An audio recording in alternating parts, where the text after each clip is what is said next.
Bonjour, bonsoir à tous, bienvenue pour ce nouvel épisode du Morito Football Club, le seul et unique cocktail de culture foot radiophonique, le Moritero sur RBS de 17h à 18h du lundi au vendredi pour parler de toute l'actualité de l'Euro 2016, les matchs qui se sont déroulés la veille, ce qui se déroulera bientôt, les huitièmes de finale qui sont à présent connus.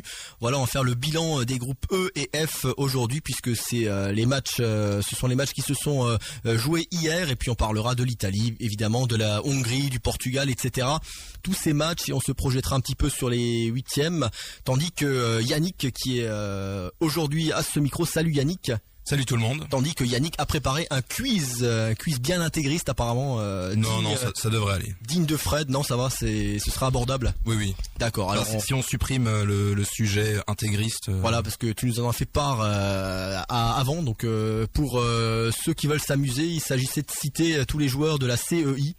Alors c'est quoi la CEI C'est la communauté des États indépendants. En fait, c'est une espèce d'organisation, de regroupement de pays qui a fait suite à l'URSS après sa chute.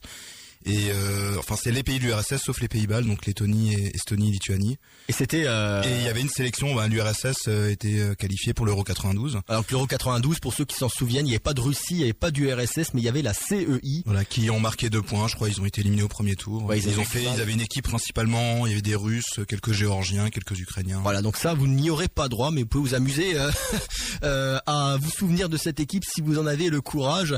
On a également Rudy avec nous aujourd'hui. Salut Rudy. Bonsoir tout le monde. T'en connaissais combien là des joueurs? Je les connaissais tous. Bien sûr, évidemment. Bien sûr. Comme tout le monde. Exactement. Fred, quoique je pense que Fred pourrait les citer. Il faudrait essayer avec Fred. Et Marie-Noël également avec nous aujourd'hui. Salut Marie-Noël. Salut. Voilà, qui est présente.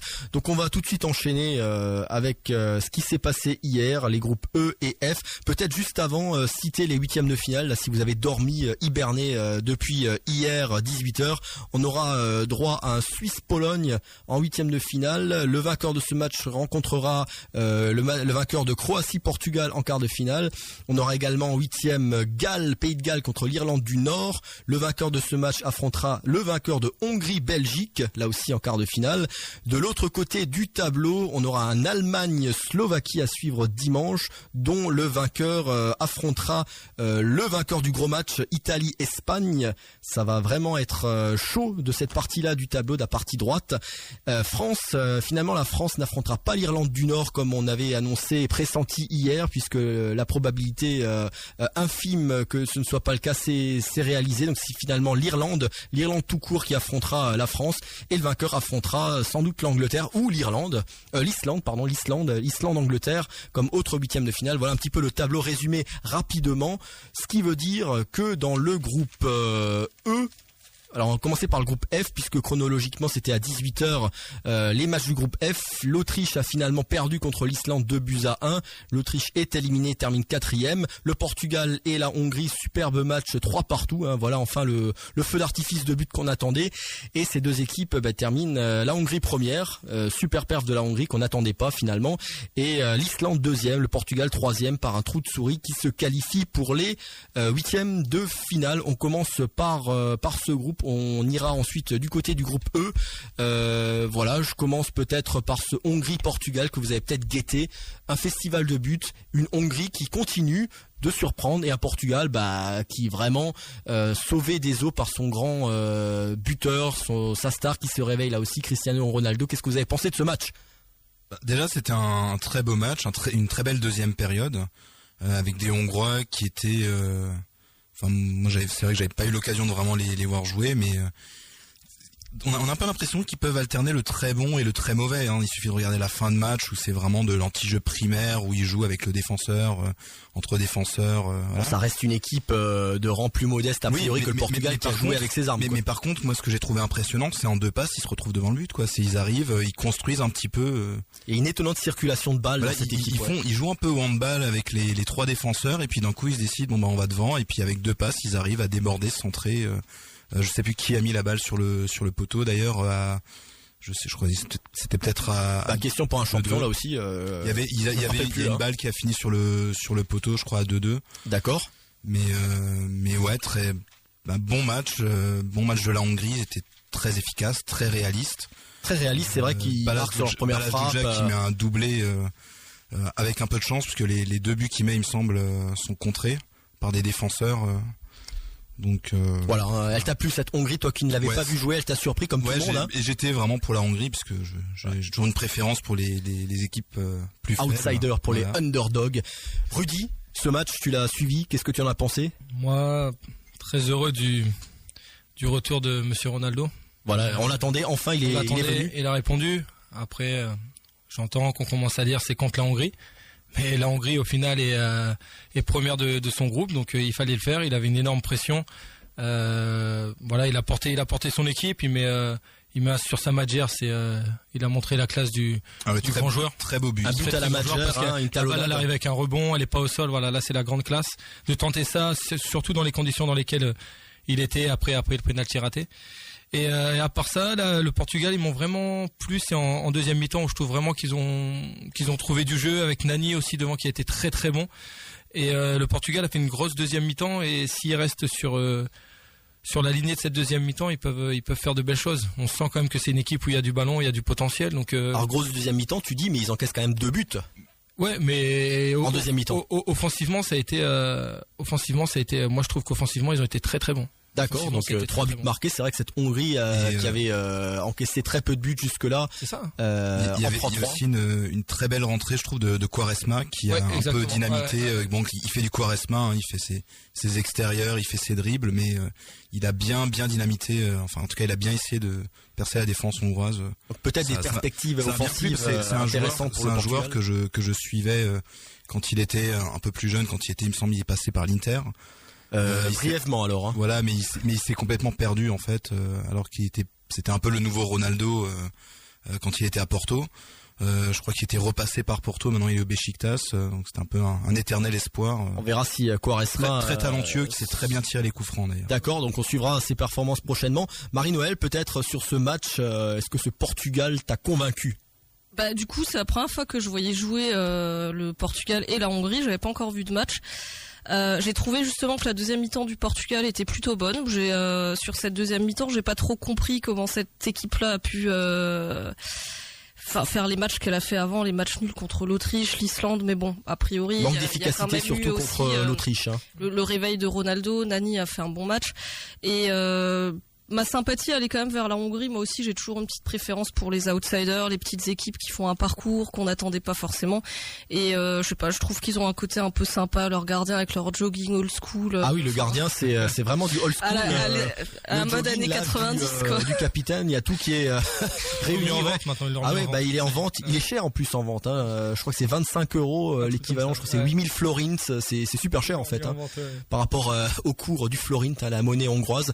Oui, donc une équipe d'Hongrie finalement qui est assez régulière sur les 3 matchs, circulation de balles homogène, sans grand talent non plus par rapport à certaines formations comme le Portugal, mais ça fonctionne bien, ça marque et ça encaisse. Bon là, ça encaissé 3 buts quand même là, à voir si défensivement ça peut tenir prochainement. À part peut-être le but que Kiraly se prend de la même manière un petit peu que Derea. Où il le prend premier poteau, on pourrait dire qu'il est pas bien placé. Bon, je sais plus, je crois que ça va être Nani qui marque, mais Ronaldo, je sais plus, mais en gros, il reçoit la balle, il se prend pas le temps de contrôler, il frappe directement, ça passe entre le pied et le poteau. Mais globalement, les buts, autant côté portugais que côté hongrois, sont imparables.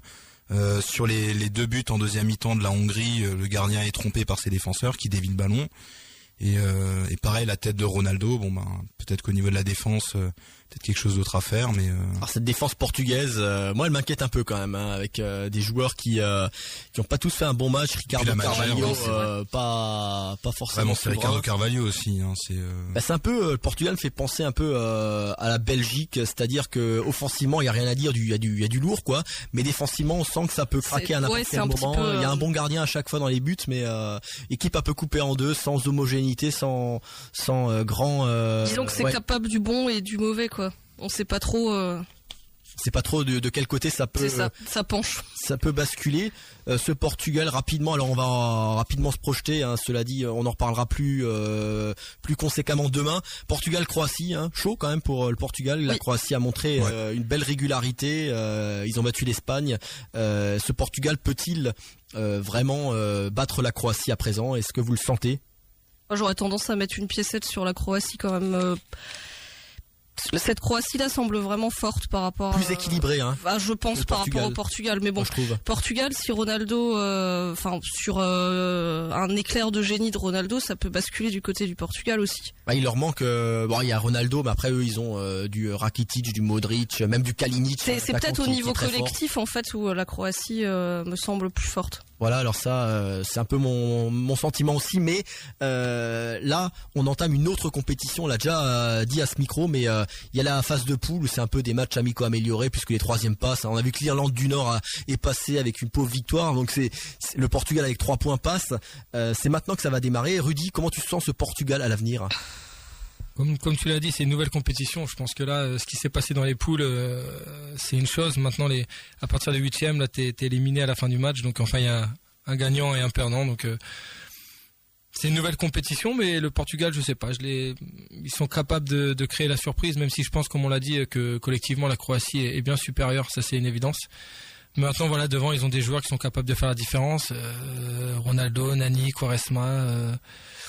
Voilà, il y a du lourd, donc à voir, mais je suis pressé d'être arrivé au 8e parce que c'est vrai que là les matchs de poule on a senti parfois des moments un peu de repos, on faisait tourner, on calculait. Les équipes qui ont joué très cool, hein. Voilà, c'était un peu cool. Là il y a plus le choix. Ah bah là il y a plus à être cool. Donc je suis pressé que ça commence et j'espère qu'on aura du spectacle. Ouais. C'est vrai que on est pressé que ces matchs à élimination directe commencent, qu'on ait vraiment le coup près qui tombe à la fin du match et basta, il y a plus de rattrapage. Sachant que Fred également, Fred sur Facebook, notre ami Fred, lui pronostique une victoire du Portugal contre la Croatie, de manière un peu dans des conditions là aussi le Portugal qui avec Ronaldo et ses matchs à élimination directe, c'est vrai qu'ils ont cette expérience depuis 15 ans de passer parfois par un trou de souris. On se souvient de l'Euro 2000, ils étaient arrivés en demi-finale, et puis les autres compétitions en 2006 aussi, je crois qu'ils avaient battu le Portugal. Éliminés par la France en fait. Éliminés par ils avaient été en 2006 c'était la France aussi, en 2006, et en 2000 aussi. Et c'est vrai que la France aime bien taper le Portugal. Cela dit, ce sera pas avant la finale si ça se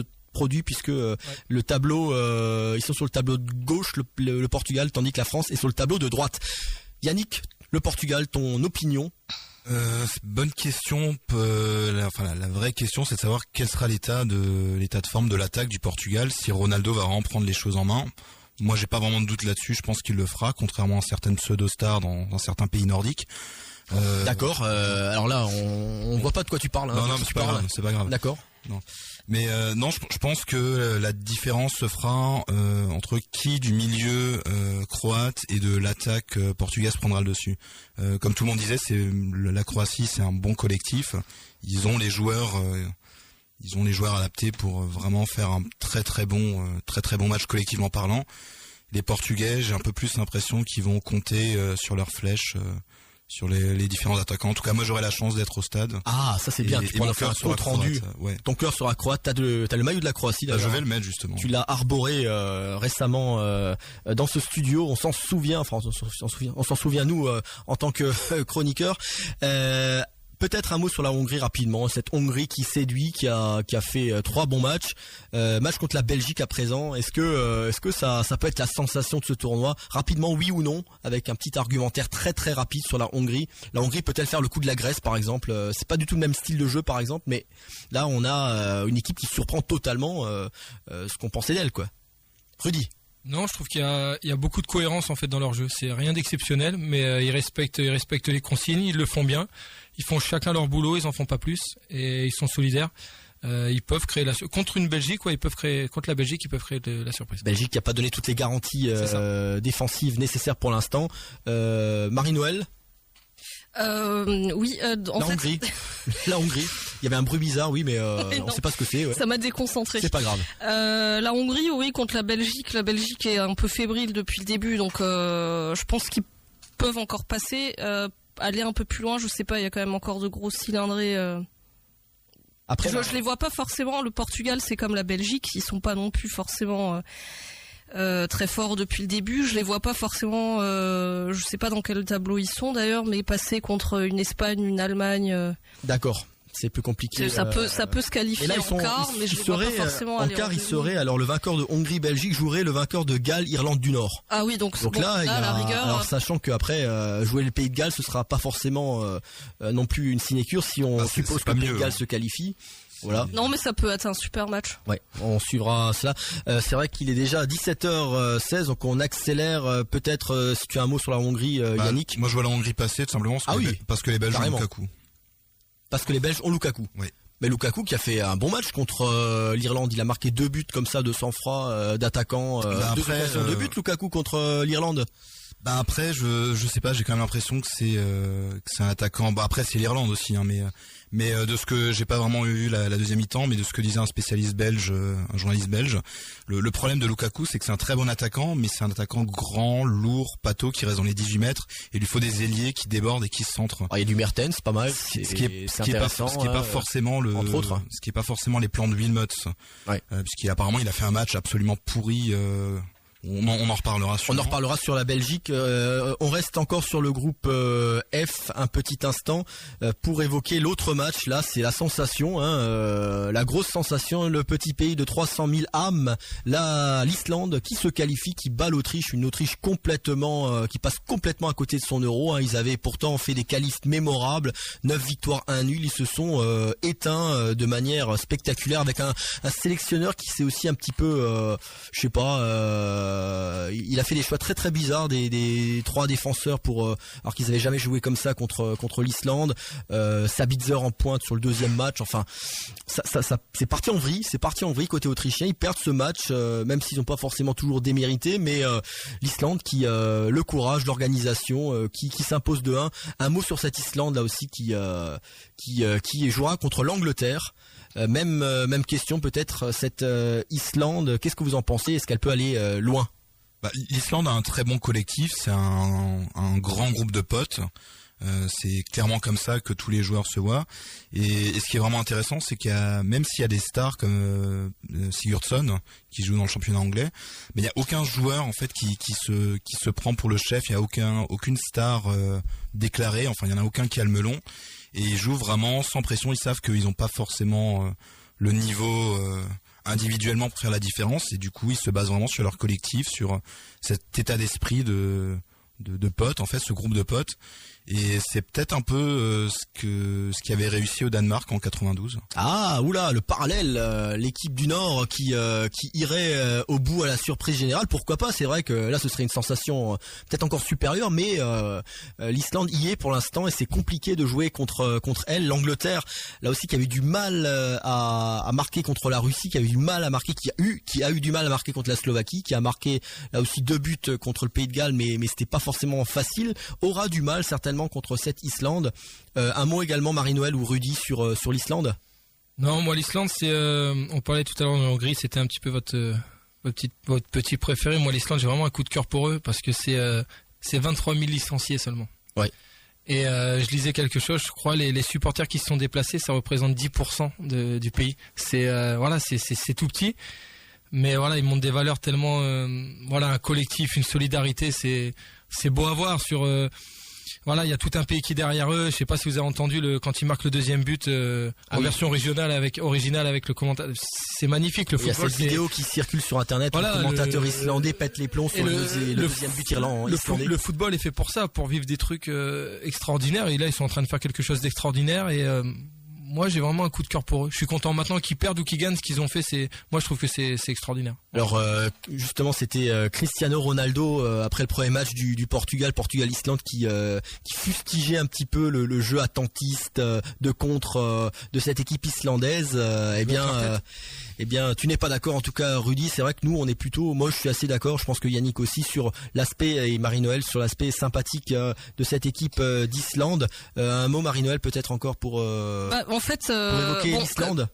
Comme toujours, j'aime bien les outsiders, donc j'aime bien l'Islande aussi, les petites équipes. Maintenant, c'est une des rares équipes que j'ai pas encore vu jouer. Alors à chaque fois qu'ils jouent, je suis pas libre pour voir le match. D'accord. Donc du coup, je peux pas vraiment. La Hongrie, je les ai vus, donc ils m'ont plu, etc. Je pense que l'Islande, ça m'aurait sans doute plu aussi, mais j'attends de voir le match contre l'Angleterre en fait pour me faire une idée du jeu qu'ils appliquent. Alors on en parlera précisément demain de ces 8e de finale. On fera des pronostics complets, des analyses complètes sur ces matchs. Angleterre-Islande, ce sera lundi à 21h pour ce match. On suit à présent, on va regarder ce qui s'est passé dans le groupe E. On file dans le groupe E, dans le groupe E. Donc l'Italie a perdu la défaite de l'Italie contre l'Irlande 1-0 et la victoire de la Belgique face à la Suède 1-0 également. C'était pas des matchs très folichons à 21h. Je sais pas si vous avez un petit peu regardé ça, mais en tout cas au classement, l'Italie est en tête, finit en tête, ça c'était déjà établi, 6 points, la Belgique 6 points, deuxième mais différence de but particulière défavorable, troisième finalement l'Irlande 4 points et la Suède qui sort sans avoir montré grand chose sur ce tournoi. Dernier la Suède et la retraite d'Ibra. Voilà, ça c'est acté pour la Suède. Il part encore une fois comme une légende, en ayant tout gagné. Oui. Dis donc, ça y va les tacles au niveau de la carotide là aujourd'hui. Yannick, il part comme une légende parce que c'est une légende. Alors peut-être Rudy, fais-moi tu vas être l'avocat d'Ibrahimovic là, vas-y. Face à l'avocat de la défense, le procureur plutôt. C'est un joueur de génie. Ouais. Ce joueur-là, il serait français, espagnol ou italien. Il jouerait avec une sélection différente. Il aurait encore passé un cap. Il faut regarder les ballons qu'il a autour de lui. C'est complètement différent. Il est pas servi. Ibrahimovic, c'est pas un joueur qui va prendre le ballon et qui va dribbler 3 joueurs et qui va aller la mettre en lucarne. Il faut qu'il soit servi. Mais pour moi, c'est une légende ce joueur. D'accord. Donc rendons hommage quand même. Oui, en tout cas pour moi, c'est un grand joueur. Alors, il est passé dans tous les clubs où il est passé, il a été champion. Dans tous les clubs où il est passé, il a fini quasiment meilleur buteur à chaque fois. Voilà, donc choisissez votre camp. Rudy pro Ibra, Yannick contre. Pas pro Ibra, mais c'est les stats qui le. Oui, non mais voilà, tout à fait. Je dis ça, mais Yannick. Non, mais le pire, c'est que je dis ça et je suis un grand fan d'Ibra. Pour moi, c'est. Ah oui, en plus. C'est le joueur que j'adore le plus parmi les joueurs en activité. Mais pour moi, j'ai l'impression, je retrouve pas ce Ibra de l'Inter en fait. J'ai toujours été d'accord avec le fait qu'il soit arrogant. C'est un mec qui est quand même un des matchs avec l'Inter, il a sauvé une touche avec une aile de pigeon. Je sais pas comment il a encore fait ça, mais il s'est déboîté la hanche pour faire ça, alors que c'est un geste. Ça sert à rien de faire ça, mais c'est typiquement Ibra quoi. Et je sais pas, j'ai vraiment l'impression que les 2 dernières saisons en France ou la dernière saison en France, il a vraiment perdu en fait ce qui faisait vraiment de lui quelqu'un de génial. Il est resté en fait dans l'arrogance, mais il a pas prouvé qu'il avait le droit d'être arrogant.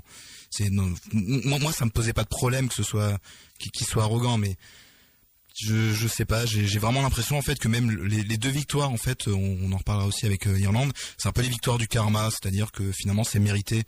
Pour moi, ce qui arrive à Ibrahimovic, qui part comme ça, en étant incapable de qualifier son pays, alors que d'autres pays beaucoup plus faibles pouvaient le faire dans l'Euro le plus ouvert qui ait jamais existé, le fait qu'il n'ait pas réussi à qualifier son pays, finalement, c'est mérité. Alors, le point de vue de Yannick est très clair. Je sais pas si Rudy veut répliquer une dernière fois, ou Marie-Noël peut-être, je sais pas. Hein.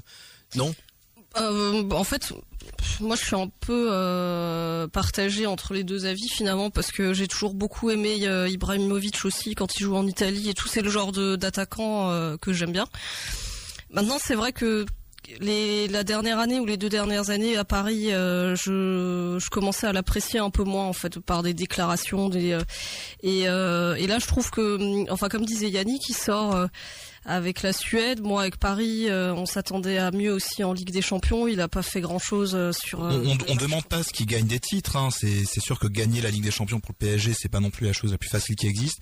Et gagner l'Euro avec la Suède, on lui demande pas, mais qui montre un minimum quelque chose.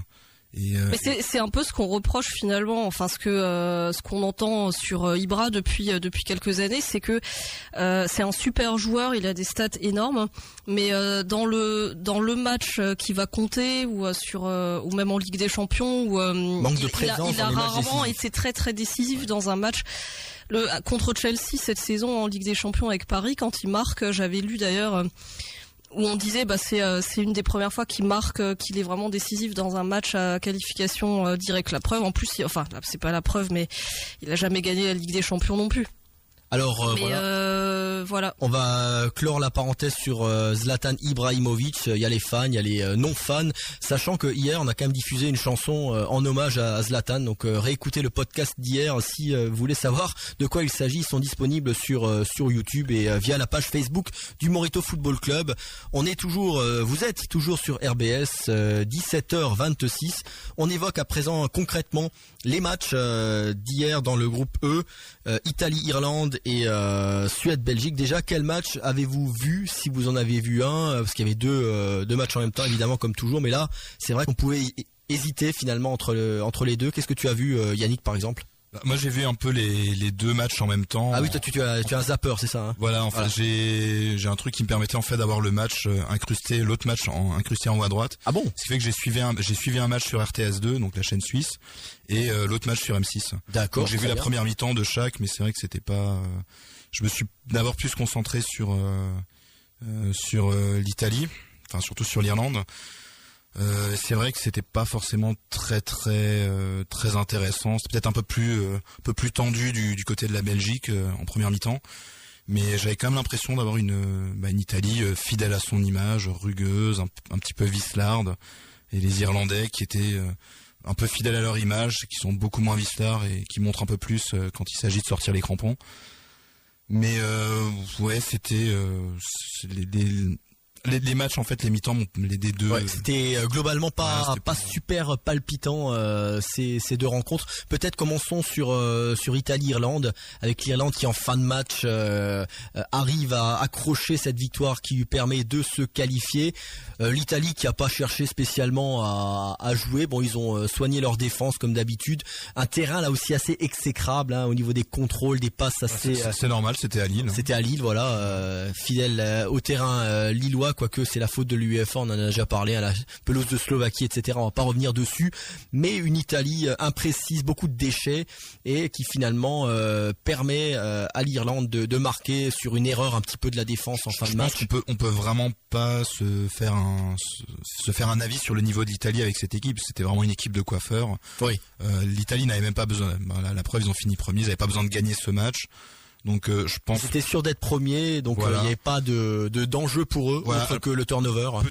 Peut-être que mentalement ça a dû leur mettre un coup. Ils ont. Alors je pense pas. Je pense que ils s'en foutent complètement. Ils savent très bien que l'équipe titulaire reviendra et il y a ça deux ira, possibilités. Soit ça les a fait douter, mais ça m'étonnerait. Soit ça leur met un petit coup de pied là où il faut. Je pense que et ça leur permettra d'aborder le 8e de finale avec un peu plus de sérieux, sachant qu'ils ont un gros adversaire en face. Italie-Irlande, Rudy, l'équipe d'Italie, peut-être l'Irlande, je sais pas, tu veux parler d'Italie ou d'Irlande, mais l'Italie qui déçoit ou fidèle à elle-même, est-ce que c'est inquiétant, est-ce que je sais pas? Inquiétant non, mais c'est vrai que sur ce match-là, ils ont un petit peu déçu, comme tu l'as dit, beaucoup de déchets techniques. C'était techniquement c'était assez pauvre. Dans la qualité de passe, la qualité de transmission, c'était assez pauvre. Après voilà, ils étaient qualifiés, peut-être qu'inconsciemment ils se sont relâchés, je sais pas. Mais voilà, moi vraiment je suis parce que ces matchs-là, voilà, c'est un peu embêtant à regarder et voilà, je suis vraiment pressé des huitièmes parce que on fait un ras-le-bol là. Ouais, non, bon, on sait que les sélectionneurs, la première chose qu'ils vont dire à leurs joueurs dans le vestiaire, c'est on commence une nouvelle compétition. Ouais. Et là ça va commencer. Donc ceux qui ont triché un peu pendant les phases de poule, on va le voir vite en 8e de finale. Tu l'as peut-être vécu toi en tant que joueur, puisque tu as joué au foot à un niveau pro, hein, au Racing, en Espagne, en Allemagne. Est-ce que tu as déjà vécu ce type de configuration où voilà, on passe à une autre compétition? Ouais, quand j'ai été en sélection jeune, j'étais champion d'Europe avec l'équipe de France et on a eu ce même système et on sait que voilà, le premier match il est décisif parce que si on gagne le premier match, on sait déjà qu'on est qualifié quasiment. Donc on joue, après le troisième match souvent on fait tourner, mais c'est vrai qu'arriver au 8e de finale, ça n'a plus rien à voir. Même l'intensité augmente, tout augmente parce qu'il y a le stress, il y a l'adrénaline, il y a l'élimination qui est juste derrière. Donc voilà, là ça va monter en puissance et ça va être intéressant. Ça va être intéressant pour les matchs à venir. Je sais pas si Marie-Noël, tu as pu avoir un regard sur le match de l'Italie. Non, j'avais un regard sur le match de la Suède et de la Belgique. D'accord. Alors on va en parler dans quelques instants. Parfait. Tu as fait le choix de la Belgique. Moi j'ai regardé Italie-Irlande. Alors comme dit, effectivement beaucoup de déchets en milieu de terrain pour l'Italie. C'est vraiment la clé à mon avis du succès éventuel ou de la défaite contre l'Espagne. C'est le milieu de terrain. Il va falloir vraiment qu'il y ait un peu plus de coffre et plus de précision. Après l'équipe bis, donc peu d'enseignement, ça a fait tourner. Dommage que Barzali ait pris un carton jaune. C'était le seul des défenseurs à être encore sans carton jaune. Bonucci qui était averti. Les cartons sont pas supprimés au 8e de finale? À partir des demi-finales là, seulement. Donc il y a encore des matchs à tenir pour éviter d'être suspendus. C'est pas plus mal. Hein. Alors les trois défenseurs italiens, Barzali, Bonucci, Chiellini, sont avertis. Donc ils risquent suspension à partir d'écart éventuellement si l'Italie se qualifie.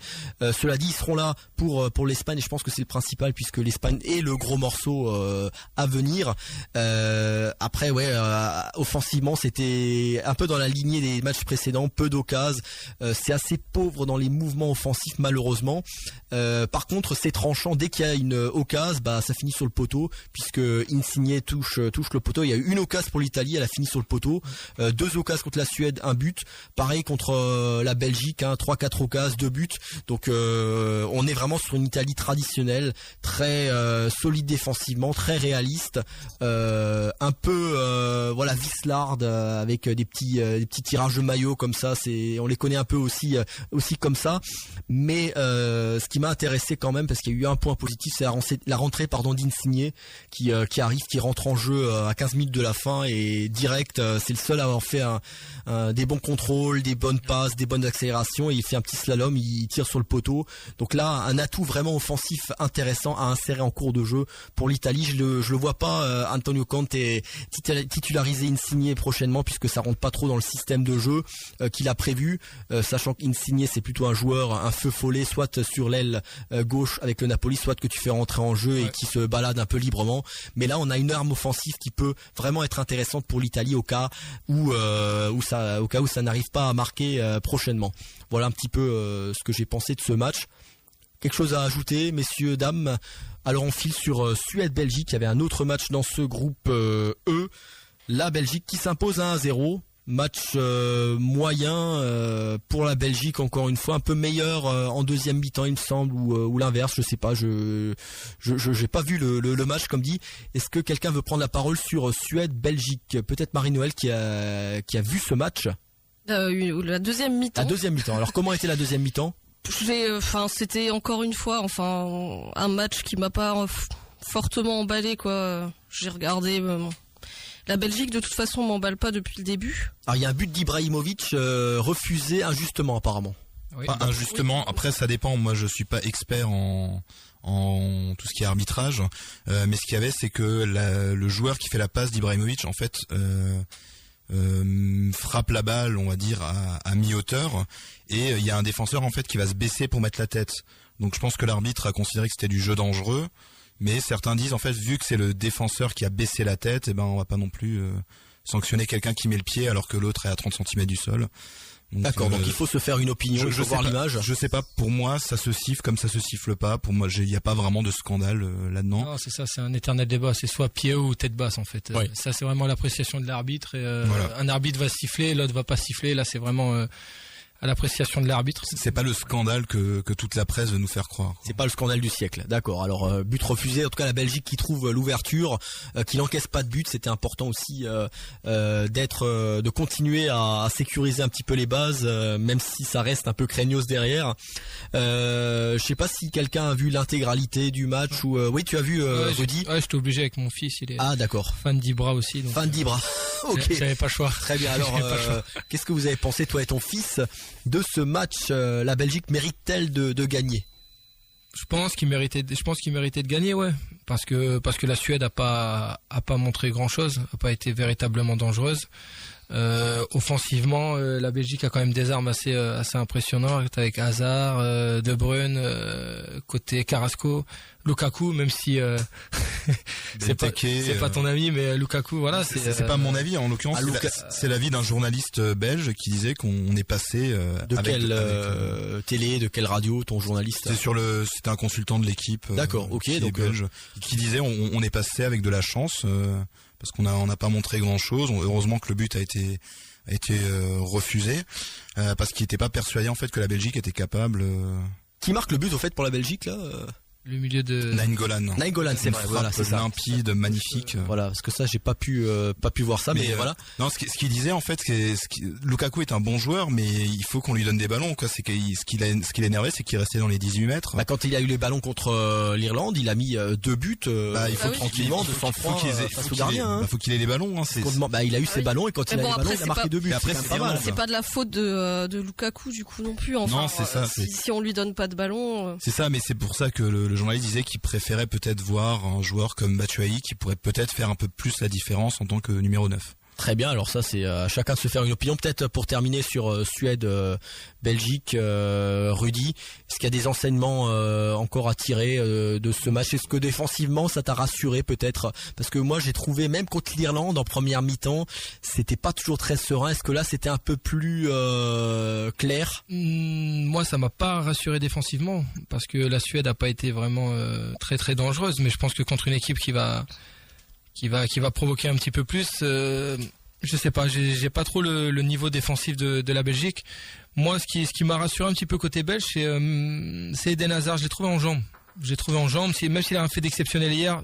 Quoique sur le but, il déborde et il laisse son adversaire sur place. Mais je l'ai trouvé en jambes, il se faisait tirer le maillot et restait debout. Voilà, il a montré qu'il avait des jambes et je pense qu'il est en train de monter en puissance dans la compétition. Donc ça, c'est mon point positif pour la Belgique. Très bien. Alors la Belgique, on suivra ce qui se passera pour elle contre la Hongrie. Match compliqué forcément vu ce qu'a montré la Hongrie jusque-là.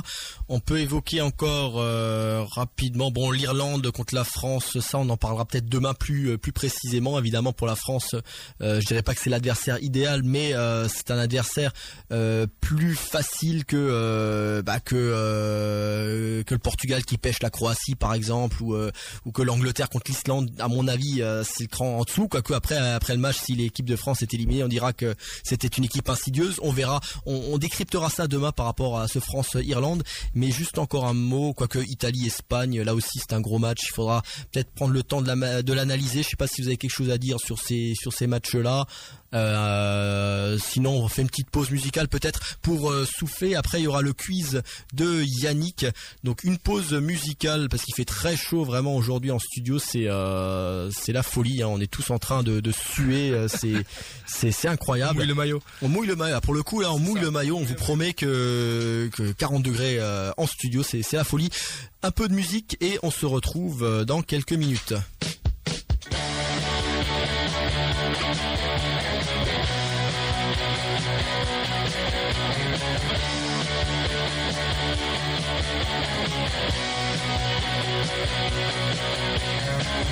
Teenage dreams so hard to beat.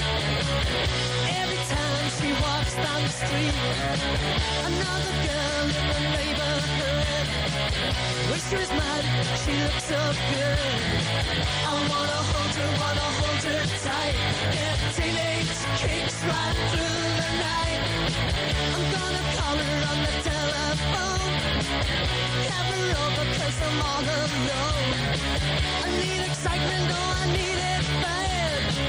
And it's the best I've ever had. I wanna hold her tight. Get teenage kicks right through the night.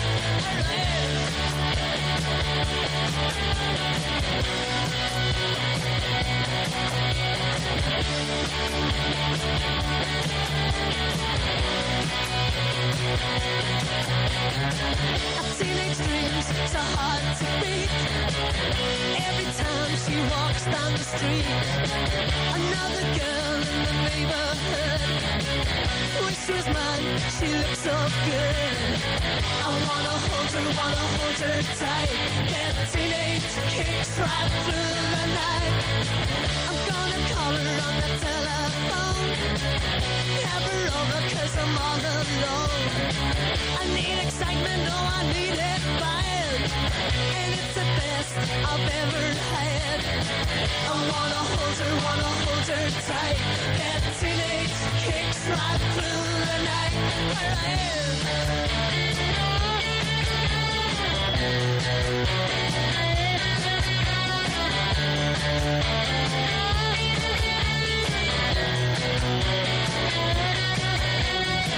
I wanna hold her tight.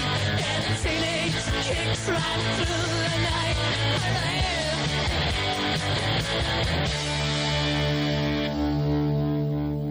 Voilà, c'était The Understones Teenage Kick au Morito FC sur RBS. Vous êtes bien sur le 91.9 FM, www.radio-rbs.com pour nous écouter sur Internet. Le Morito du lundi au vendredi 17h-18h pour parler des matchs de l'Euro 2016 et pour aussi s'amuser un peu autour d'un quiz là puisque Yannick nous a concocté ce petit divertissement. On a fait le tour des groupes E et F avant. Je rappelle que demain, vendredi, on reviendra largement sur ces huitièmes de finale. On fera un petit peu le commentaire et l'analyse de ces matchs pour donner toutes les clés, pour essayer de réfléchir sur ce qui se passera. Et à présent, eh bien, petit jeu pour Yannick qui va être le maître d'œuvre, le maître de cérémonie. Donc on a Rudy, Marino et moi-même en lice pour le titre de chroniqueur d'heure du jour. C'est parti. J'ai perdu, je l'annonce. Alors il a déjà perdu. Ça dépend. Je suis nul à tout ça.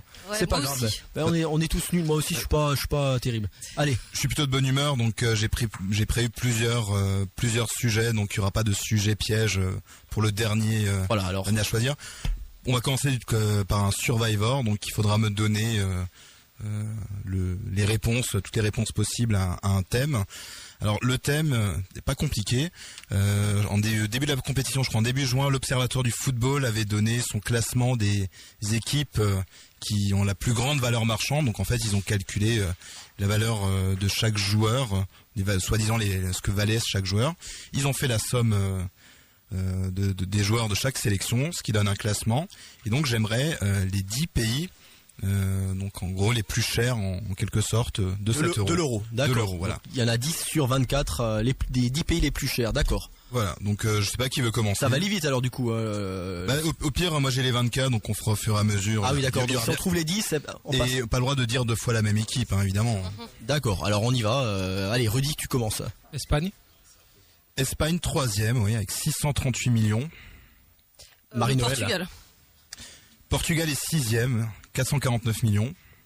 Bon, on va dire l'Allemagne. L'Allemagne, c'est juste 4e, un peu plus de 600. La France.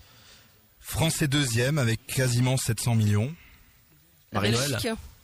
Belgique 5e, 550 millions. L'Angleterre.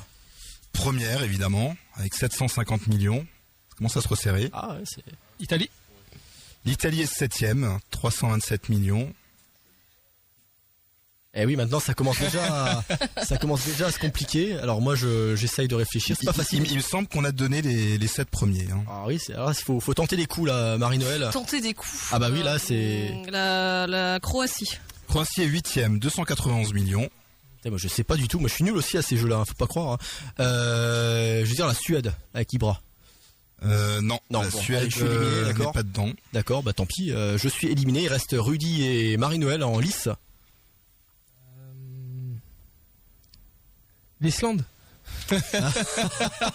Non, l'Islande Non, ça marche n'y est pas. pas. Ah, c'est la première fois de ma vie que je gagne un Survivor. Alors Marie-Noël qui Burrito. remporte le Survivor, voilà. Enfin bon, j'allais dire le Pays de Galles parce qu'il y a Gareth Bale. Bah c'est juste, c'était 10e, 192 millions, dont 80 pour Gareth Bale. Bah voilà, bravo. La Suisse était 9e, donc À la il Suisse manquait, 9e quand même, ouais. il manquait que la Suisse. Que gagner quand il n'y a pas Fred du C'est coup. pas facile quand même à trouver la Suisse et le Pays de Galles comme ça. Quoique avec Bale, ouais, la Suisse avec ses petits joueurs, ses petites stars, petites starlettes Bah, et joueurs en Bale, devenir. Bale vaut quasiment la moitié de Oui, l'équipe. c'est vrai que Bale, voilà. J'ai failli dire, mon prochain c'était la Suède. Ah, donc, non, mais on n'a pas pensé. Ibra n'est plus assez cher hein, pour être dans les priori, 10 non. premiers avec la Suède. Argent, on aurait dû mettre la Suisse tout de suite. Alors, Alors la Suède, c'est Forsberg, Emil Forsberg le plus cher, avec 14,8 millions. et le dernier, c'est quoi? Je C'est sais plus l'Irlande de du qui. Nord, moi je dis. Non, du tout. Non, l'Irlande du Nord est 20e, le dernier c'est la Hongrie. Ah d'accord. Bah voilà. Voilà, Faites vos emplettes. 30 Du côté millions. de la Hongrie, c'est pas cher et c'est bon. Hein. Hongrie, Roumanie, Albanie. Ah, c'est le bon rapport qualité-prix du premier tour, ça. C'est sûr. Y a pas de problème. Alors Marie-Noël remporte le Survivor, Rudy deuxième et 3 moi. points, 2 points, 1 point. Voilà, donc moi je suis dernier. Et maintenant c'est les quiz individuels, c'est les Voilà. questionnaires. Donc j'ai 6 thèmes. Voilà, donc vous avez le droit de piocher. Alors il y aura un thème sur les buteurs, un sur les qualifications, un sur les gardiens, un sur les gestes de légende, un sur les capitaines et un sur les cartons. Alors là, il faut répéter parce que répète calmement. Buteur, Buteur, qualification, qualification, gardien, gardien, gestes de légende, geste de légende, capitaine capitaine, et carton.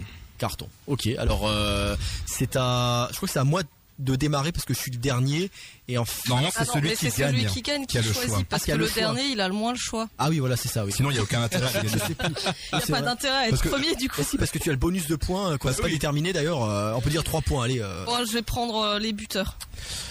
Les buteurs pour Marie-Noël. Alors bon, le premier devrait pas être trop compliqué. Qui détient le record de buts lors d'une seule compétition De l'Euro. De l'Euro, oui.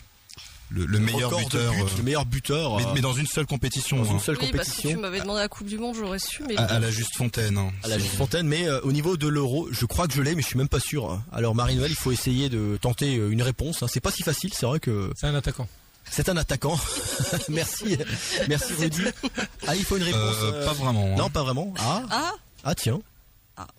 Allez, il faut dire un Quoique, truc. 9 buts en une compétition. en une seule compétition, je sais pas, Michel Platini. Platini, Ah, c'était si, lui. ah bah oui, bah, tout C'était simplement. Platini. Ah bah oui. Ah, c'est parce que tu m'as dit pas vraiment, tu vois, du coup, c'est ça qui m'a...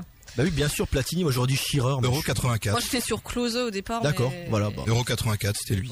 Là, dès que Fred n'est pas là, le niveau des cuisses baisse drastiquement. Là, c'est terrible. Les deux autres questions sont un peu plus difficiles. Alors, qui est le plus jeune buteur de l'Euro de jeune l'histoire de l'Euro. De l'histoire de l'Euro. C'est un Suisse. Ah oui, je me rappelle, mais je sais plus son nom par Je contre. sais pas, Chapuisat. Non, c'est Johan von Lanten. Ouais, mais je voyais, je savais que c'était le Suisse, mais je me rappelais plus de son nom. Hein. Donc c'était Suisse-France en 2004. Ouais, c'est ça, ouais. Ah, en Voilà. plus. Alors là, c'est les questions Match que j'ai intégristes vu, mais que je me souviens qui plus. commencent. Et ensuite, dernière question, j'aimerais le nom du buteur le plus rapide. Celui qui a marqué le but le plus rapidement. C'est pas Hakan Choukou. C'est un Russe. C'est la Coupe du Monde, ça. Non, Ah, c'est la Ça Coupe c'est comme Allez, indice, c'est un Russe. C'est un Russe. C'est aussi en 2004. Eh bah dis donc, ton truc c'est... Ah bah peut-être essayer au hasard, quoi. Je connais pas beaucoup de joueurs russes. Hein. Allez, on tente. Allez, Je sais pas. non, bah tant pis. Sitchef. Sitchef, allez. Non, c'était Dimitri Kirichenko. Kirichenko, bah bravo, là, Ouais, c'est... sacrée question là. Merci Yannick, en tout cas là, les intégristes du football derrière leur poste vont s'en donner à cœur joie. C'est un Rudy, alors là, Au moins, ça permet d'apprendre certaines choses Ah bah là, ouais, sur l'Euro. Prenez des notes. J'en parce que... ai appris moi-même, hein, j'aurais Voilà. pas été capable. Voilà. Donc il reste 5 thèmes, les qualifications, les gardiens, les gestes, les capitaines ou les cartons. Je vais prendre les gestes. Les gestes pour Rudy qui J'ai va envie de savoir ce que c'est. Ouais. tenter de rattraper son retard. Tentez. Alors je veux le nom complet, donc avec le prénom, hein, je précise. Parce que normalement, si je donne l'intitulé de la question, c'est pas compliqué. Le prénom du tireur qui inventa le penalty un peu en feuille morte, trajectoire un peu La Panenka. à la Panenka, et le prénom de Monsieur Panenka. Ah moi je sais. Le prénom. Le prénom, ouais. C'est Antoine en tchèque en fait. Antoine en tchèque. Bah, je sais pas si c'est Antoine, mais ça ressemble à Antoine en tchèque. Moi, je sais pas. Antonine. Voilà, c'est ça. J'ai un demi-point. Oui, t'as un demi, ouais, si tu veux, ouais, y a pas de problème. De Allez, on va, voilà, un demi-point. On va faire. Moi, de toute façon, aujourd'hui, c'est les règles à la carte. toute façon, on fait les règles à la carte. C'est n'importe quoi. Tu as 2,5, Rudy. Merci, c'est voilà. gentil. Ça me touche. Pareil, j'aimerais le nom complet du gardien qui a pris le fameux coup franc de Platini, la fameuse bourde, Alors oui, là, en finale de l'Euro 84. Gardien espagnol. là, par contre, c'est ah zut, comment il s'appelle déjà celui-là Je sais le. Parce que le nom, c'est devenu un peu un geste pour les Français. Ça s'appelle voilà. Mais le prénom, Ça commence par un A. ça finit par un A. Ouais, ça finit Et ça finit par un A aussi. Ouais. Et ça ressemble à un grand serpent Ah, de ça la y est. forêt ouais. tropicale. Ça y est, ça vient. Mais le prénom, j'ai Arco. Non, mais s'il cherche le prénom. Oui, je mais il crois. faut dire le nom Ah. déjà. Alors Arconada pour le nom Ouais. et Mais le prénom. c'est espagnol, Il faut une réponse. Jesus. Ressus. Non, c'était Luis Miguel Arconada. Luis Arconada, c'était déjà pas mal. Bon, Voilà. bah, un demi-point là. Voilà, tu marques un point. On est total. gentil. Hein. Et la troisième question. Et je veux savoir contre quelle équipe Van Basten a mis sa volée de légende, le but du siècle. Ah oui, ça je sais. La volée du siècle, le but de légende de Van Basten. But du siècle, apparemment. L'Euro 88, hein, si je me trompe Ouais. pas. Alors c'était contre qui Seul titre remporté par les Pays-Bas. Voilà, effectivement, rappelons-le. C'était contre une équipe qui n'existe plus. Enfin, la nation n'existe plus en elle-même. Je donne des indices. URSS. L'URSS, c'est ça. ça. Hein, ouais, C'était je me trompe pas, l'URSS. voilà, c'était l'URSS. Alors Rudy, tu marques un point au total quand même, c'est pas mal. Tu es égal Marie-Noël qui n'a pas marqué sur son questionnaire. Bah si. Il y a un point. Ah, t'as marqué un point. Bah, j'ai Bah, 3 plus Michel 1, ça fait Platini. 4. Moi, j'ai marqué 2 points, 2 demi-points et 1 point sur la dernière.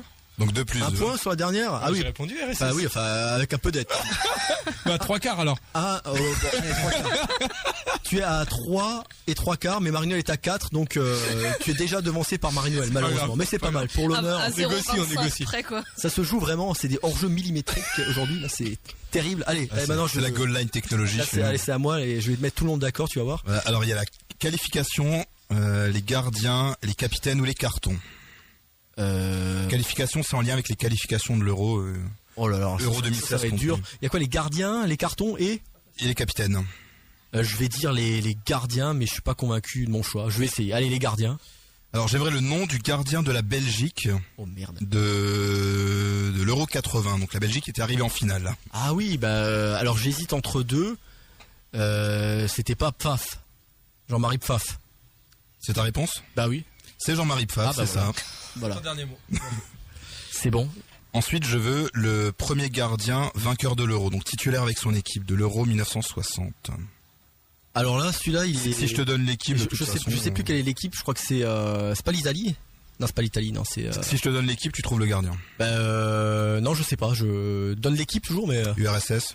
Ah bah c'est Lev Yashin. C'est Lev Yashin. Ouais, bah voilà. C'est vrai lui. que en réfléchissant un peu, j'aurais peut-être pu trouver. Bon. Et Voilà. ça, normalement, tu devrais le trouver, étant un grand fan de la Grèce, qui était son gardien titulaire en 2004. C'était pas Eleftheropoulos. Non, Ah non, c'est pas lui, non. Je sais plus. non, c'est Nicopolidis. Nicopolidis, ouais. Bon. Voilà, j'ai tout mélangé, c'est pas grave. Je marque un point quand même, mais c'est Marie-Noël qui remporte le quiz au finish. On peut applaudir Marie-Noël. Première couronne. Ah oui, après des années de Morito, ça y est, je tiens enfin ma victoire, quoi. Voilà, en tout cas. J'en suis tout ému. Ah bah oui, là, je vois ça, ouais, c'est. Je vais pleurer. T'as l'air en transe là, c'est parfait.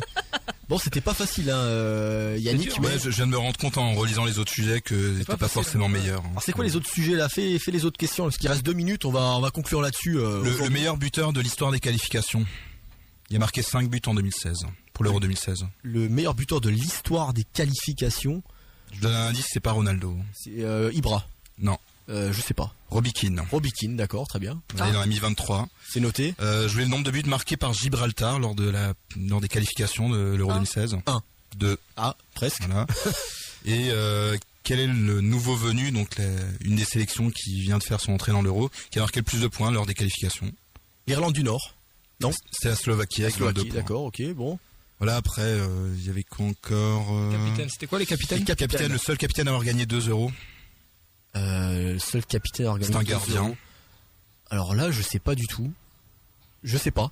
On sait pas. Iker Casillas. Ah oui, Ah oui. C'était capitaine lors des 2 éditions. effectivement. Le capitaine de l'équipe de France qui a joué la 3e place en 60. Le capitaine, je sais pas. Joueur de légende, Robert Jonquet. Ouais, ok.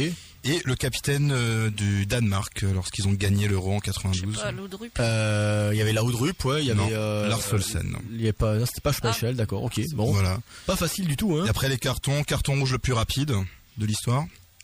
C'est un Français. Alors je me rappelle, il y avait pas. Ah non, c'est Hakan Şükür, c'est le but le plus rapide. Le français, c'était Carton rouge. en le plus rapide. quel euro? 2008. 2008, le carton rouge le plus rapide. C'était Ouais, pas Abidal? C'était Abidal contre l'Italie. Ah oui. C'est ça. C'était la Abidal 4e contre minute. l'Italie, ouais. Très très bien joué. Ouais. Record de carton, toute compétition confondue, donc tout euro confondu, carton jaune et carton rouge. Pour un joueur, Pour un joueur, c'est un grec, un grec qui pourrait être, je sais pas, Charistéas, non? Karagounis. Karagounis. Il en a pris, Ah bah oui, il a pris 8 jaunes. Ah, c'est pas le poète. Voilà. Et, renommé, ouais. et l'édition de l'Euro où il y a eu le plus de cartons rouges, c'est quelle édition? Il y en a eu 10, dont je crois 3 en un seul match. Alors, la Pas 96. boucherie, ça pouvait être en quelle année? Peut-être 2004. C'était en 2000. Ah, 2000, d'accord. Ah bah voilà. Eh bien voilà, je crois que on a été mauvais, hein, globalement. Enfin moi j'ai été mauvais Moi aussi. personnellement. Moi, Marie-Noël je qui sais remporte pas non le quiz, c'est fantastique, c'est magnifique. Il est déjà 17h55, donc c'est l'heure de rendre l'antenne. En tout cas, pour en revenir en 2016, hein, je vous promets, ça parlera de l'Euro 2016 essentiellement demain. Merci Yannick pour ce quiz. Mais de rien. C'est vrai que Fred nous aurait vraiment achevé, laminé, tout ce que tu veux, déchiqueté.